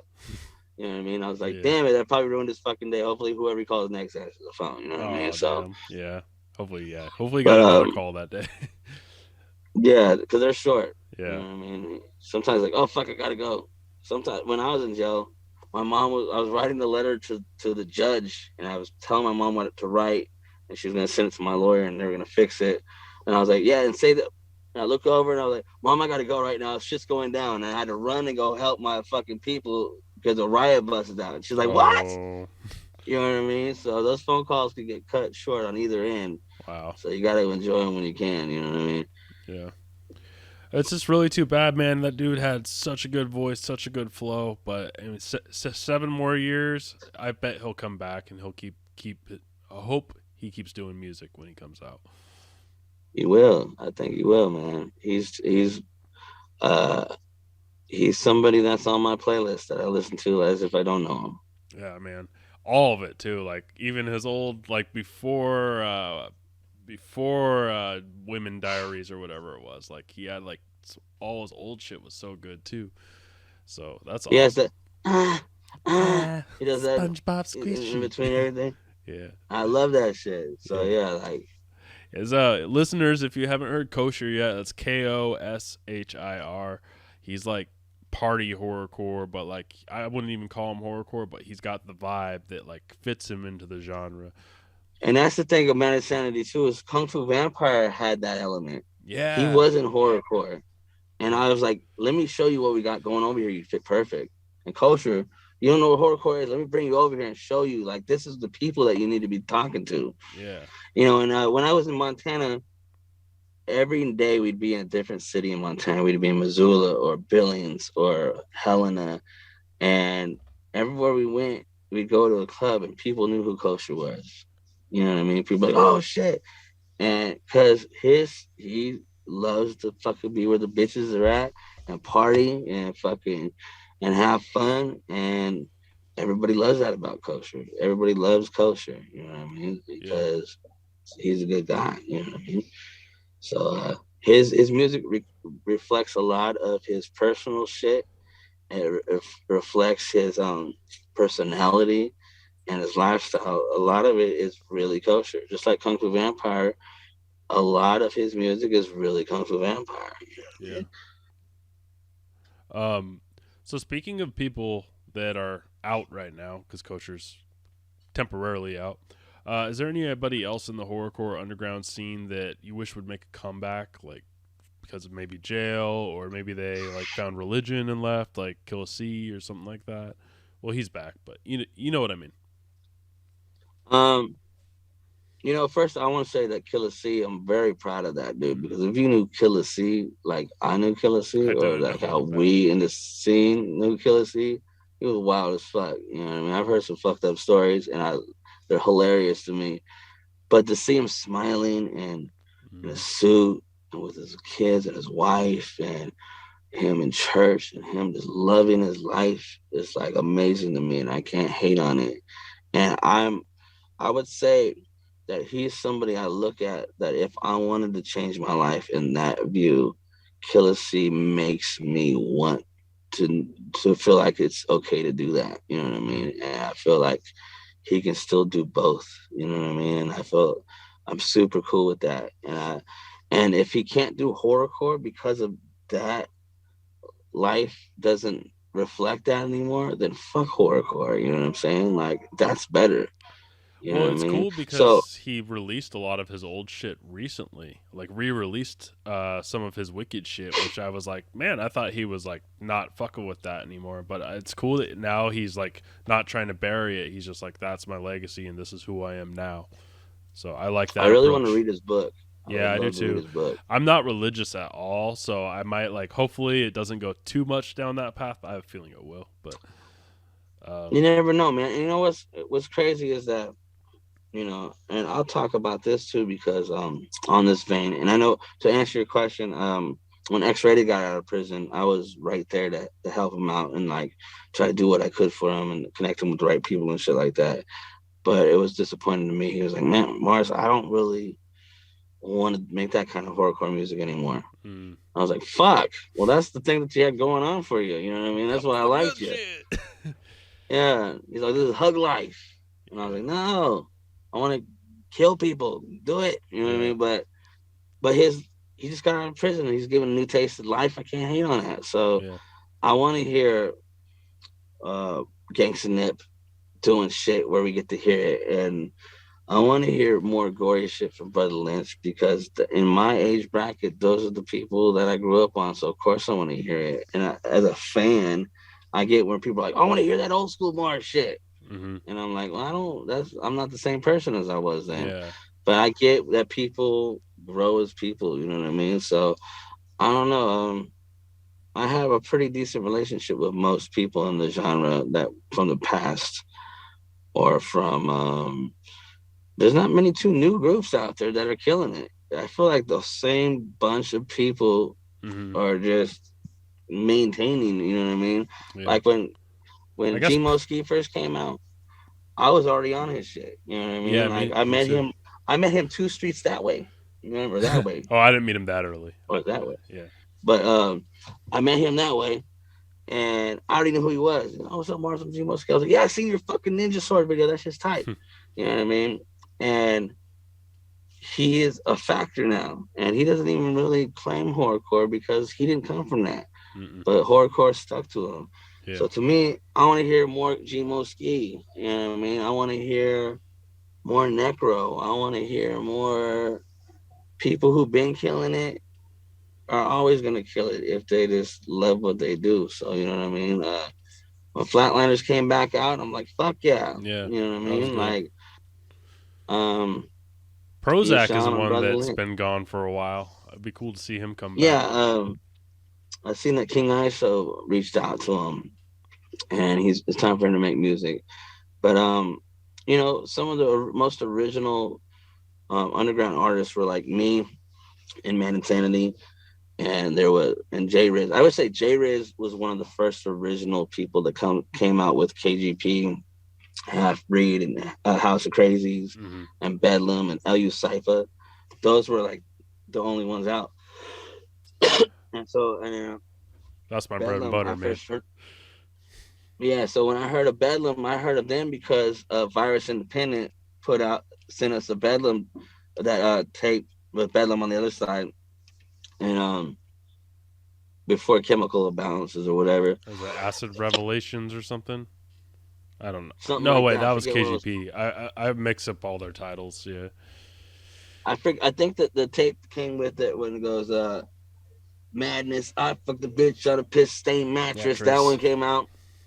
And I was like, "Oh shit, there's more out there." You know what I mean? So, all the people that been killing it are still killing it. And so, you know who I wish would come back? Was Scraps. Yeah. Was Scraps stopped making regular hip hop music and did that. I wish Half Breed would come back. That was a bummer when I went down my Half Breed House of Crazies rabbit hole when I was like, okay, now I got to check out Scraps. And I was like, oh, no, he just went to hip hop. But yeah. Yeah, shout out to Scraps. Shout out to ROC, a.k.a. Soul. Fuck yeah. A.k.a. Didn't he change his name again to fucking... Did he? It's been like 4 different things. Soul and Scraps. Yeah. ROC. I thought he had another one too. I forget what it was. I don't know. I can't keep up with the...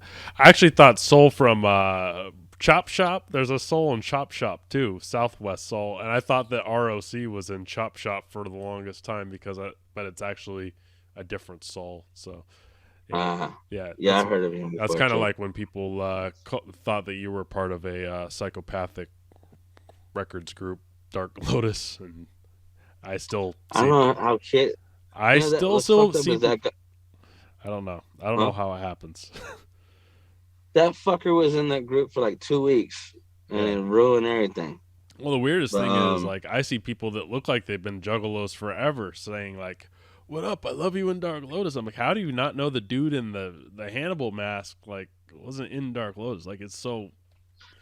you know what's crazy is that without the mask, me and him kind of look like each other a little bit. Anyways, I think he's bigger than I I am, could kind of see but that. he has the tattoos. Dark Huh? hair, long dark hair. Yeah.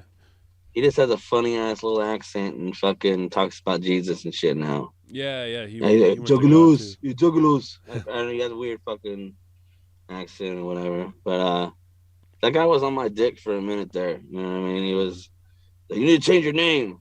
I was like, you need to just change your whole fucking face, man. Like, get the fuck, you know what I mean? Like, we worry You're about just what the ugly fuck I do me. for. You know what? I've had some nice conversations with the other Mars before. I've had some shit where he was being a weirdo. Then I've caught him on YouTube comments talking shit. Hmm. And then I don't know. He's into Jesus. He's not into Jesus. He's into girls. He's into guys. I don't know what the fuck he's into, but he can suck my dick if he don't like me. And if he does, then God bless you. I don't know. but yeah, I wasn't in fucking Dark Lotus, and that guy barely was too. So Yeah. Yeah, anybody that's still, I almost feel like you should get your Juggalo card pulled at this point if you mix that up, because especially the voices are so different. Like, how would you think, like, Mars, your delivery would be on a Dark Lotus album? It would be noticeable. I'm gonna be real. That version of Dark Lotus was dope as fuck. I Oh, it liked was, all the Mars shit on there. dude. Mars was sick in Dark Lotus, and he had the darkest shit. He had the shock lyrics. He went full shock on the lyrics. So I loved it. You know, I remember Blaze on the old Twisted.com made a news update, and it was talking about Mars being on their tour, and then me and Twisted doing a song together, and they had to make the differentiate both names in the same update. It was right before Violent J kicked him off his own tour with Twisted, and he pulled the gun picture on Violent J, and I don't know, it was a stupid shit, but that's where he should have just left. You know what I mean? But yeah, he held on to it for a long time, and I was Mars with SIDS and Mars with Man Insanity and Mars from all this other shit before he had a band called Mars. I remember that. And Violent J is like, you can't bring your whole band on this tour. There's only room on the bus for you. So he's like, fuck it, I'm Mars. And he kicked his band members out and just called himself Mars. You know what I mean? Because it was like Mars was Lung Fu, fucking Mushu, or some shit. Yeah, I remember and then after that, it just changed to him just being a rapper guy thing. You know what I mean? But he had a whole band called Mars at one point. So somebody should have known, and I don't know if Violent J and all them knew who I was back then. They should have, you know what I mean? But we're just like, oh, you know, there's another Mars that wears a mask. I don't even know if I was wearing a mask back then or whatever, but somebody should have told the guy, like, you know what I mean? But I think in mentality of Psychopathic and Violent J back then, they're like, fuck that guy. Like, what we say is the rule, you know what I mean? Yeah, we'll just phase them out anyways, because that's how they are or were, you know what I mean? Kind of are like that still. Do you talk to them at all anymore? I'll tell you what, I see, and I won't say who, because people get mad, I guess. But you know, when I come to certain cities, I hang out with certain Psychopathic artists. When they come to some certain cities, I'm invited to hang out with them. And some people, like Violent J and me, have we don't have a relationship no more. You know what I mean? Which sucks because I'm a huge Violent J fan, a huge Insane Clown Posse fan, and there was some shit that was misconstrued in translation or conversation that, you know, I've even talked to him myself and still got misconstrued or whatever, that me and him don't have a relationship no more. But it's like all over some shit that didn't even happen kind of shit. And but to him, you know, he's the type of guy that likes to have control over like artists, his own artists himself. And he's just a creative guy that his input is valuable and he knows that. So when you don't kind of like bow down to him in certain ways, he'll take offense to it and be like, fuck that guy. Yeah. But he's the type of person that if he says fuck that guy, he wants everybody else to say fuck that guy. Mm-hmm. But, you know, I'm friends with everybody, you know what I mean? Yeah. For the most part. Me too. So they're like, well, I don't want to fuck that guy. Me and that guy are cool, you know what I mean? So, Mm-hmm. like with DJ Clay and Hoodoo and Light came recently, I'll say their names because obviously they don't give a shit, but they hit me up. They called me and like, "Yo, we're coming to San Jose. You coming through?" And I'm like, "Bro, I don't drink anymore, and it's kind of a new thing, so Mm-hmm. I don't really want to be in a bar per se." But when the pictures came out, there was Kung Fu Vampire, Gorilla Voltage, and Light, I and saw DJ that. Clay Yeah. and Hoodoo, and I was like, "Fuck, I should have been there. I should have been in that picture."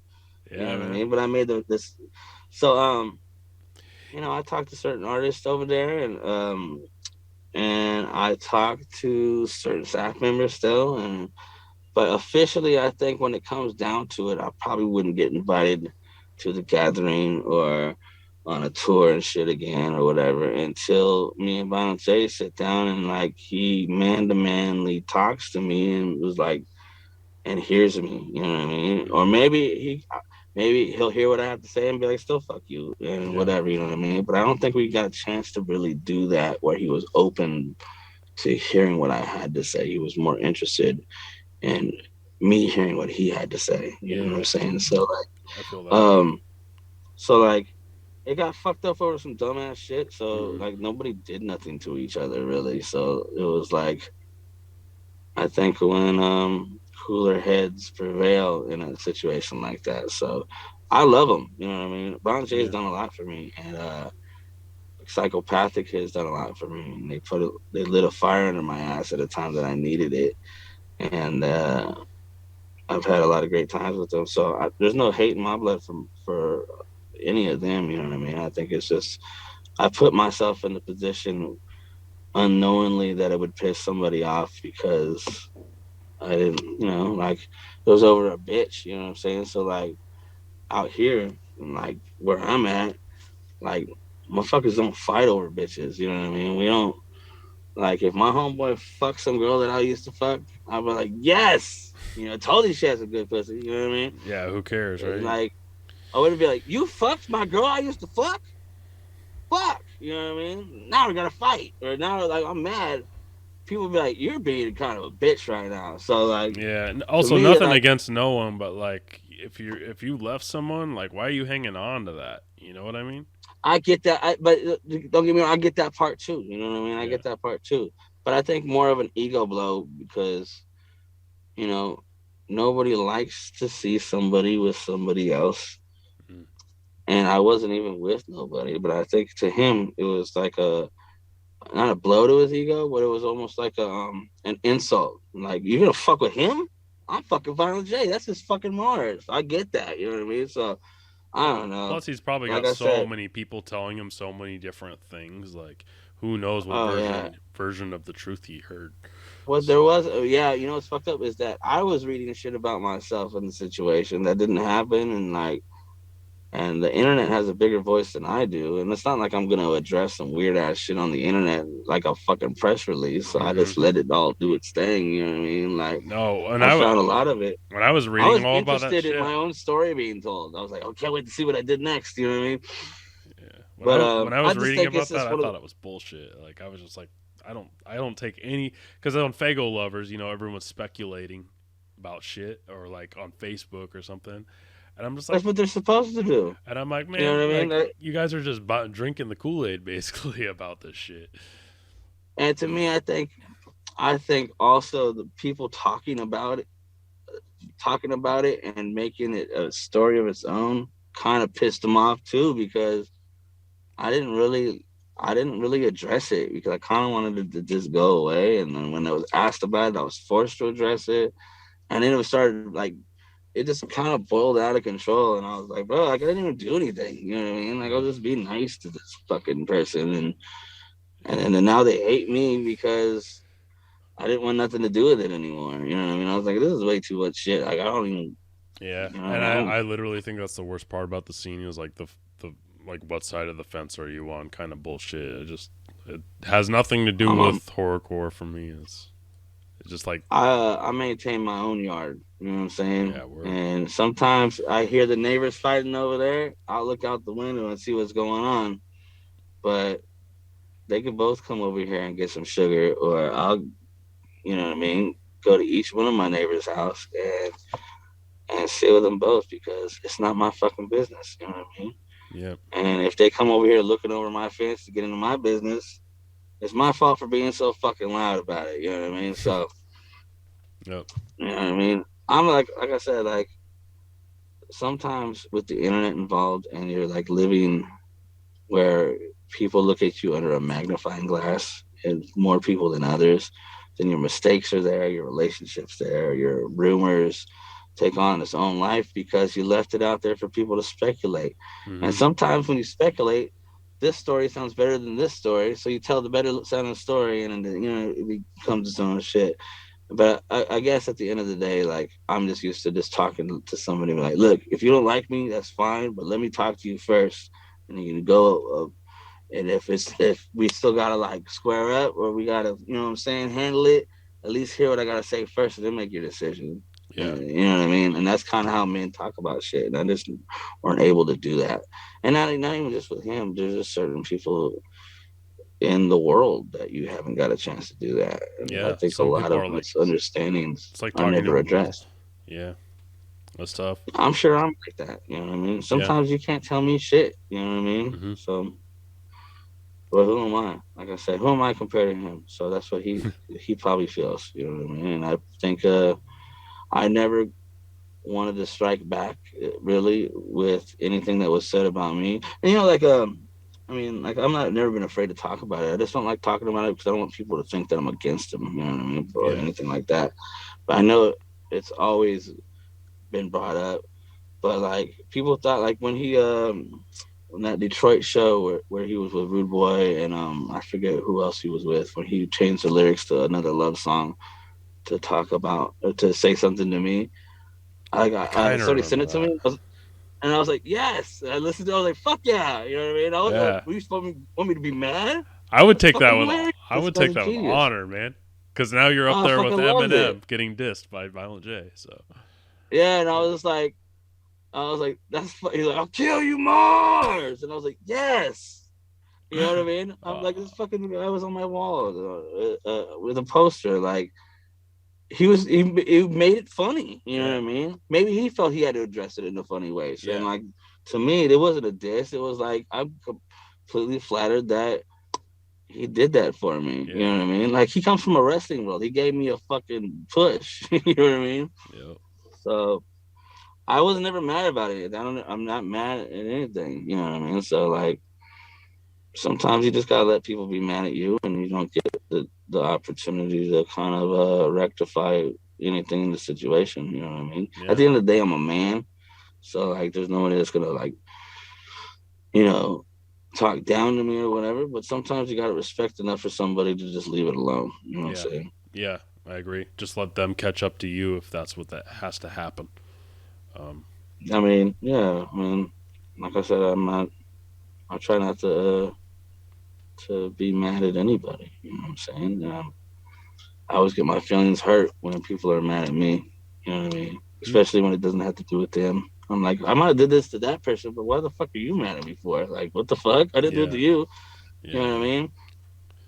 mean? Some people just get invested into being in the conversation or the drama, and sometimes people will get mad on other people's behalves, like in that whole like those two camps beef. I'm like, I'm not invested in another man's business because it has no. When you put an investment into something, you're supposed to get something back from it. And No. I don't I'm have not. room in my head for all that fucking drama either, man. I gotta watch these It's I horror read movies, this man. shit. It's entertaining, but you won't really hear me have a say in either one. You know what I mean? I love both camps. You know what I mean? All right, well, that's about it for the show. Thanks so much for coming on the show, Mars. I'd love to have you back on next time you want to come on or next time you have a big release. Totally welcome back on. Yeah. Thank you very much. All right, take care, man. It was just before low tide in the bay when a suitcase washed up alongside the Embarcadero in San Francisco. A suitcase with a body stuffed inside. Should I just leave you?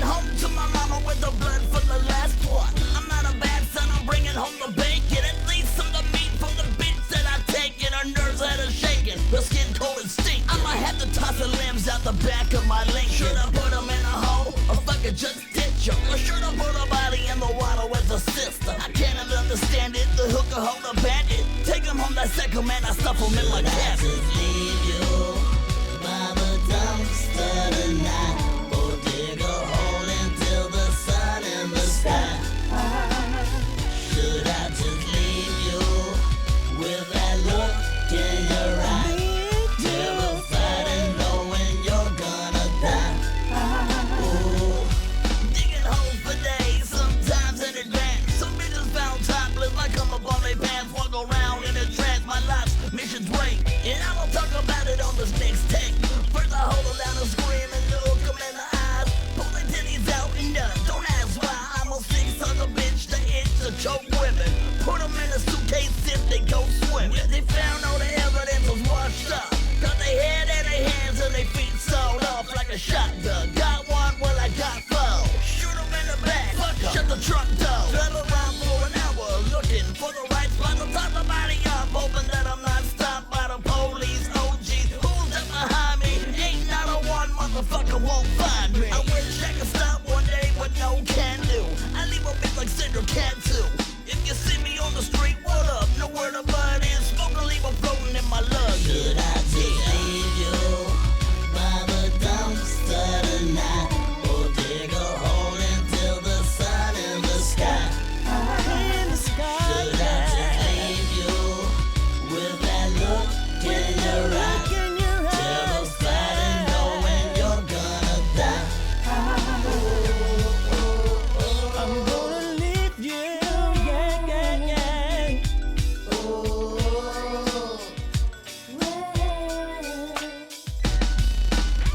It's just before 9 o'clock this morning when a suitcase was spotted in the waters right off of here. It was spotted by a young child. Now, police have not yet identified that body. Should I just